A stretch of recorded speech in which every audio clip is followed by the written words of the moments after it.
is Dr. Michael Licona, and we're looking at the 10 most common myths pertaining to the resurrection of Jesus.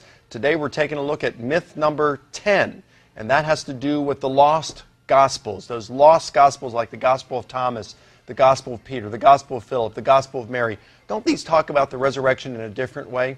Like, for example, in the Gospel of Thomas, it refers to Jesus' resurrection as either immaterial or simply as enlightenment.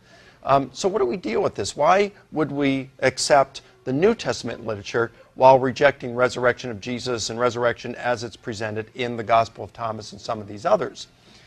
Well, for one, the Gospel of Thomas is believed by many to have been written in the late part of the 2nd century. Some scholars of the more rather skeptical stripe like to put it in the late 1st century. Most put it around the middle of the 2nd century. There's a lot of debate going on about when Thomas was written, but here for me is the killer. Despite when the Gospel of Thomas may have been written, or no matter how early it may have been, scholars of Jesus look and try to determine, just like with the canonical Gospels, they apply to the Gospel of Thomas, on what Jesus actually said and did.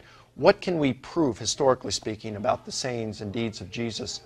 Resurrection is only mentioned twice in the Gospel of Thomas, in saying number 37 and in saying number 51. One of them talks about the resurrection as being enlightenment, the other as disembodiment.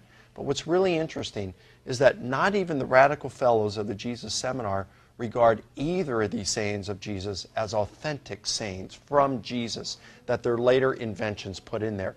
So actually the Gospel of Thomas doesn't tell us anything pertaining to the resurrection of Jesus, and this would have been the earliest of those lost Gospels. So what we find is that the New Testament literature provides us with the very best information on what the early Christians claimed and believed pertaining to the resurrection of Jesus.